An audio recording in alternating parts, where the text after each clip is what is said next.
आले बघू. नाही नाही अर्पिता ताई तुम्ही हे घ्या, मी बघते. तुम्ही जेवणावरनं नका उठू. हा मी बघते.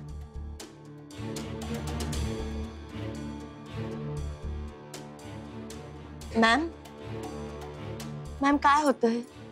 बरं नाही वाटत आहे का तुम्हाला? हा मॅम उठा ना. मॅम अर्पिता ताई मॅम उठा ना. काय ग गौरी, काय झालं? या उठत नाहीये तो. उठत नाहीये मॅडम. मॅडम बघू दे मला, बघू. मॅडम मॅडम काय झालं तुम्हाला? मॅडम आओ बघाव जरा काय झालंय. थांब थांब मी बघतो. हा आओ असं काय करताय? असं मनात तरी कसं आहे तो तुमच्या? अरे म्हातारा जीव आहे, त्यात त्या आजारी. सांगते येते का म्हणून मी आपलं चेक केलं. अगं बरोबर आहे त्याचं. काय बघायला नको काय झालंय ते? हा गौरी काय ग हे? हा काय केलंस ग तू? नाही मी काय नाही केलंय मॅम. अर्पिता ताई मला असं वाटतं आपण डॉक्टरांना बोलवायला हवं. हो मी बोलवते आणि मामाला पण कळवते. दादाला पण आत्ताच लेक्चर्सला बाहेर जायचं होतं. कठीण आहे हा सगळं. अगं आजारी माणसाची खरं तर किती सेवा करायला हवी. हा पण आहे का कोणाला वेळ घरात? नाही नाही मुळात ही मुलगी या घरात लग्न करून आली म्हणून तू यांची जबाबदारी हिच्यावर दिलीस नाही का? हा पण तुला आहे का शांती? नाही. काय ग काय? अगं एका माणसाची जबाबदारी टाकली होती ना तुझ्यावर, जे तुझ्यावर प्रेम करतं, आणि तीही जबाबदारी पेलली नाहीस तू. हा सगळ्याची वाटलं. अगं रागिणी हे सगळं वेळ का बोलायची? मॅम उठा ना. हो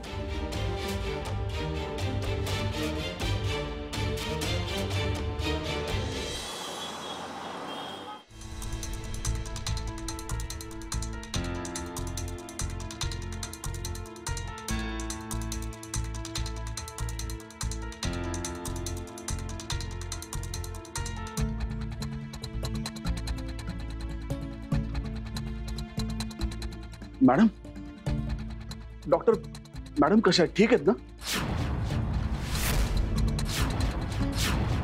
थोडक्यात निभावलं. इतक्या वर्षात इतका हलगर्जीपणा कधी झाला नव्हता तुमच्याकडून. मग आता असं कसं?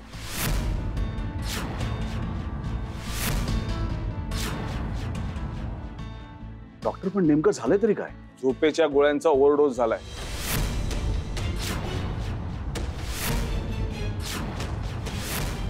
कोणीतरी 2दा गोळ्या दिल्यात चुकून. काय? घ्या घ्या म्हटलं होतं ना मी. हा म्हटलं होतं ना ही मुलगी ना एक गोष्ट धड करत नाही. डॉक्टर पण त्यांना काही होणार तर नाही ना? नाही, गोळ्यांचा इफेक्ट संपेपर्यंत जाग येणार नाही त्यांना. आणि जाग आली ही औषधं द्या. आणि हो इथून पुढे बी व्हेरी व्हेरी केअरफुल. ठीक आहे? येतो मी.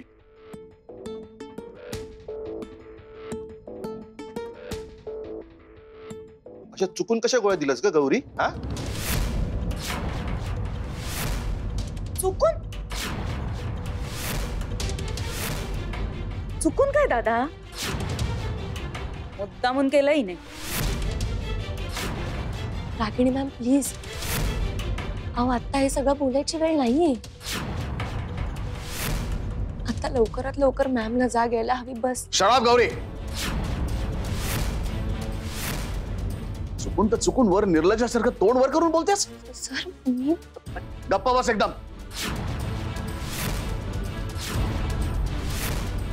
आणि तुला झेपत नसेल, इच्छा नसेल ना तर मला सांग तसं स्पष्ट. मॅडमची काळजी घ्यायला मी समर्थ आहे.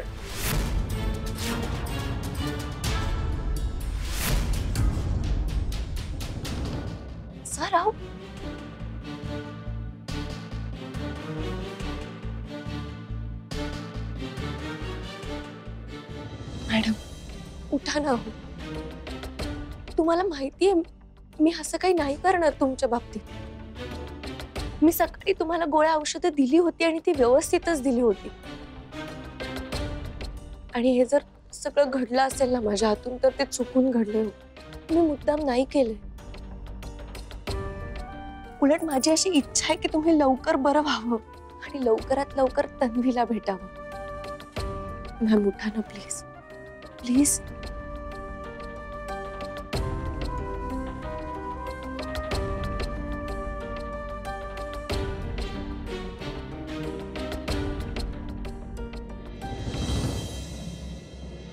काय गौरीला तन्वीबद्दल सगळं कळलं?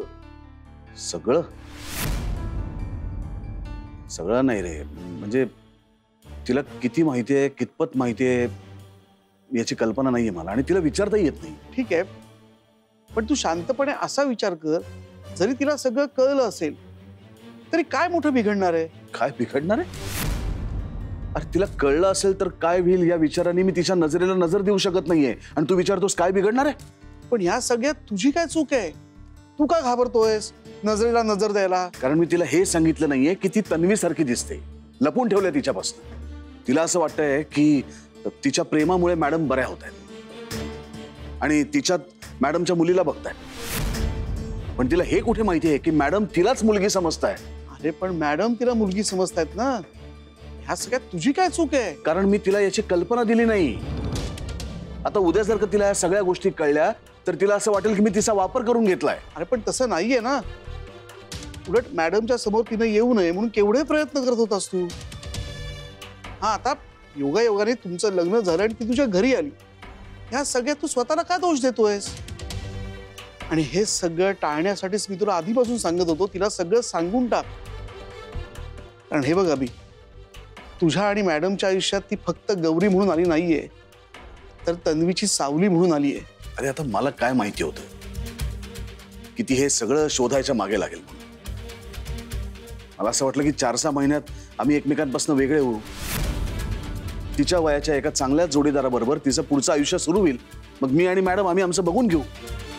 मला या सगळ्या इमोशनल गुंत्यात तिला अडकवायचं नव्हतं, नाहीतर ती माझ्यात गुंतेल अशी भीती वाटत होती मला. मग आता तुला असं वाटतंय की आत्ता ते तुझ्यात गुंती नाहीये? ऑलरेडी ते सुरू झालंय निनाद. ती माझ्यात. का गप्प का झालास? ती तुझ्या प्रेमात पडलीये का? नाही तसं तिने सांगितलं का तुला? काय बडबडतोस तू? कुठल्या झोन मध्ये चाललायस? माझ्या आयुष्यातनं ती लवकरात लवकर बाहेर कशी पडेल याचा मी विचार करतोय, आणि तू काय बोलतोयस? लवकरात लवकर म्हणजे तू तिच्या प्रेमात पडायच्या आधी. हो ना? मूर्ख आहेस का? काय बोलतोयस तू निनाद? हे बघ अभि, मी तुला एक प्रामाणिकपणे सांगू का, तू गौरीच्या प्रेमात पडतोयस. कारण बघ ना, तू तिला ओरडतोस तेही हक्कानं, आणि दुसरं कोणी तिला ओरडलं तर ते तुला चालत नाही. आता तिचं कॉलेज सुटलंय, ह्यात वाईट वाटण्याचं काहीच नाहीये, कारण तिचं शिक्षण दुसरीकडे पूर्ण होणार आहे. पण तुला वाईट वाटतंय कारण ती तुझ्या वर्गात नाहीये. तू तिच्या घरच्यांची काळजी घेतोस, त्यांना मदत करतोस, कारण गौरीचा जीव टांगणीला लागलेला तुला बघवत नाही. हे बघ अभि, तुला ही भीती नाहीये की ती तुझ्यात गुंतेल, तुला ही भीती आहे की तू तिच्या प्रेमात पडशील, आणि तिच्या म्हणजे गौरीच्या, तन्वीच्या नाही. झाले अकलेचे तारे तोडून. आता माझ्या समोरचा प्रश्न इतकाच आहे की गौरीला तन्वीविषयी किती आणि काय काय माहिती, आणि ते जर तिला माहिती नसेल तर आपल्याला खबरदारी घ्यावी लागेल. नाही, तू घे तिच्याकडून काढून, पण जरा जपून, नाहीतर ती दुखावली जाऊ नये म्हणून तू हा सगळा जो काही द्रावडी प्राणायाम करतोयस ना, तो तुझ्यावरच उलटायचा आणि ती जास्त दुखावली जायची.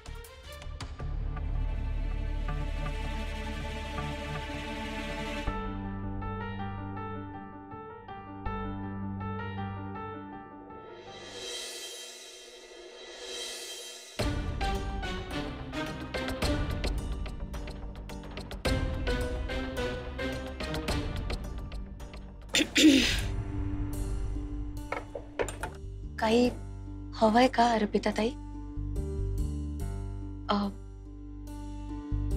तुम्ही प्लीज माझ्याबद्दल गैरसमज नका करून घेऊ. मॅडमच्या बाबतीत मी कधीच काहीच चुकीचं नाही होऊ देणार. आईशी काही बोलणं झालं का? आई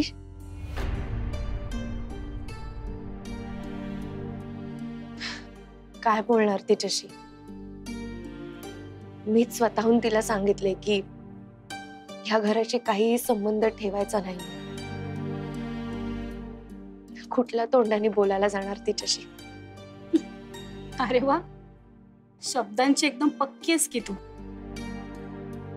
फक्त मनाने पक्क राहणं इमोशनल माणसांना जमत नाही.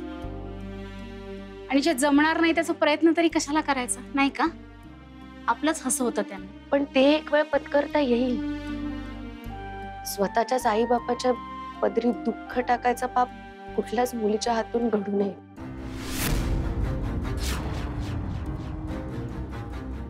एवढं वाईट बोलल्यावर कुठल्या तोंडाने तिला सामोरं जायचं? आणि कुठली आई अशा मुलीला स्वीकारेल? ती प्लेट देता ते मॅडमच्या नाश्त्याची वेळ झाली ना.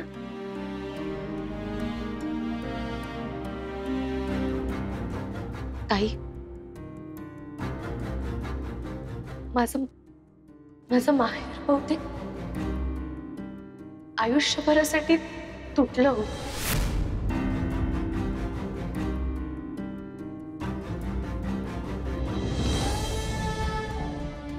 मी आले नाश्ता देऊ.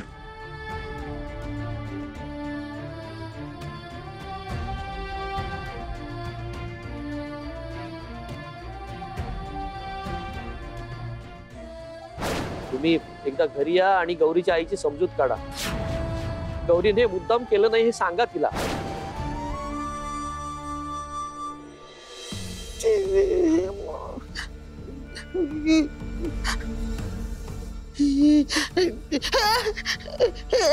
नको नको नको.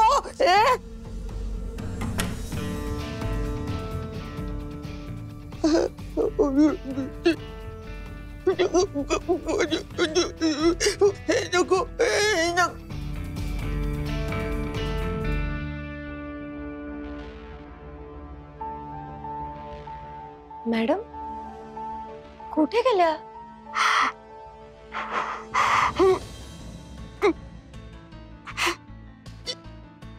मॅडम ती काय झालं? नाही कोणी नाहीये. या इकडे. मी तनू तनू तनू तनू तन्वी तन्वी आहे मी. काय झालं? काय झालं? शांत व्हा. काय झालं? बसा बसा. कोणी नाही. बसा बसा बसा. गोळ्या नको. गोळ्या नको. गोळ्या नाही देते मी आहे ना. तनू आहे. तनू तनू. हा माझी तनू. हो तन्वी माझी तनू. नाही मी आहे ना. शांत व्हा.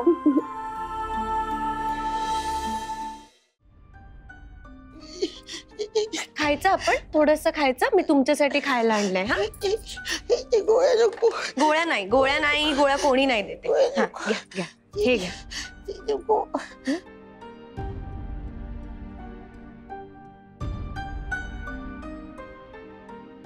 आवडलं? हळू हळू हळू. शांत ठसका लागेल. हळू. मग गोळ्या गेल्या का तोंड? उघाड उघाड उघाड. करायचा. ए तोंडात बाहेर काढला याद राख.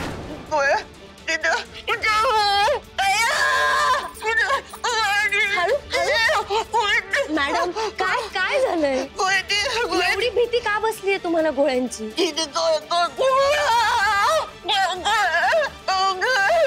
बळजबरी गोळ्या दिल्या? बळजबरी गोळ्या दिल्या? कोणी दिल्या बळजबरी गोळ्या? अर्पिता ताईंनी दिलेत का? पण अर्पिता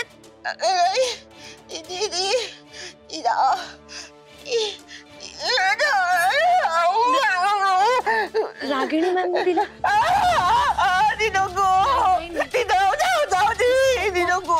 काय नाही, कोणी नाहीये, कोणी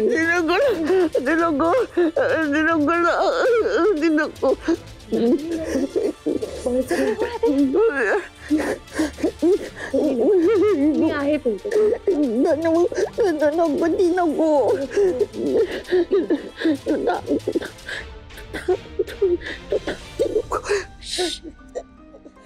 हे घ्या, हे घ्या, हे घ्या. कोणी नाहीयेत. हा, मी आलेच.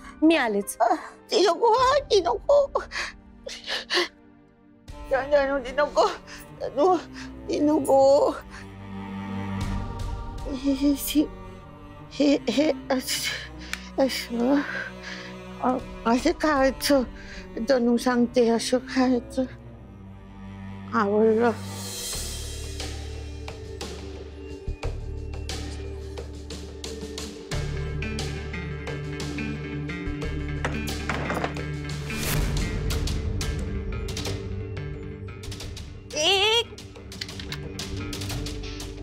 तू दरवाजा का बंद केलास? आणि पडदे काय प्रॉब्लेम काय चाललंय का तुझं? हा,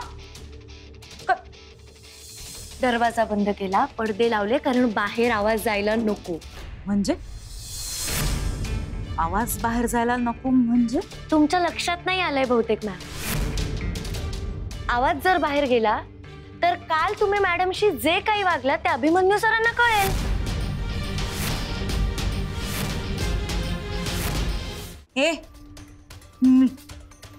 मी काय केलं? हा,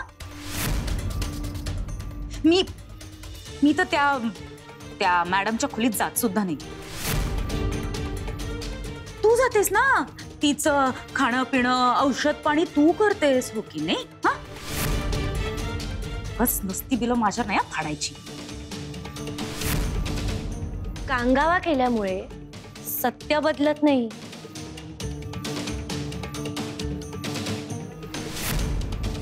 तुम्हाला काय वाटलं मला कळणार नाही?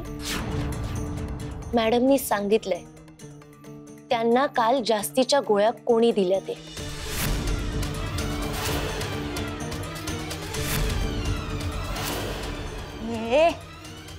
काही बोलू नकोस.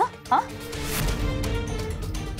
मी काही केलेलं नाहीये आणि मुळात she is a mad woman. Okay,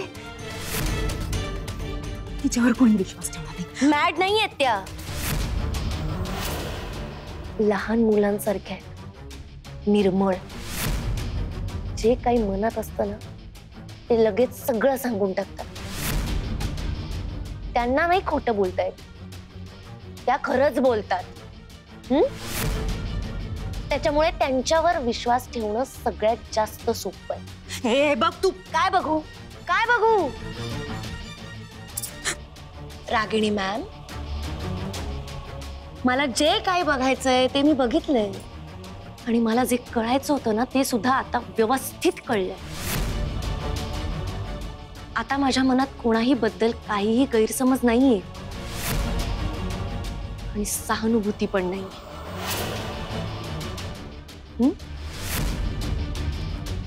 तुम्ही शेखर भाऊजींच्या बहीण आहात ना, म्हणून तुम्हाला मान देते. नाहीतर काल तुम्ही मॅडमच्या बाबतीत जे काही वागलात ना ते अभिमन्यू सरांना सांगायला मला वेळ लागणार नाही.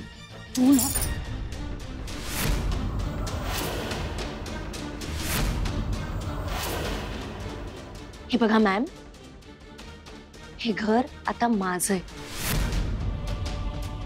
या घरातली माणसं सुद्धा माझी आहेत. त्यामुळे त्यांच्या बाबतीत जर कोणी चुकीचं वागत असेल ना तर मी त्या माणसाला माफ करणार नाही. तुम्ही असं पहिल्यांदा वागलात ना म्हणून तुम्हाला समज देते. नाहीतर मी विसरून जाईन की तुमचं या घराशी काय नातं आहे ते.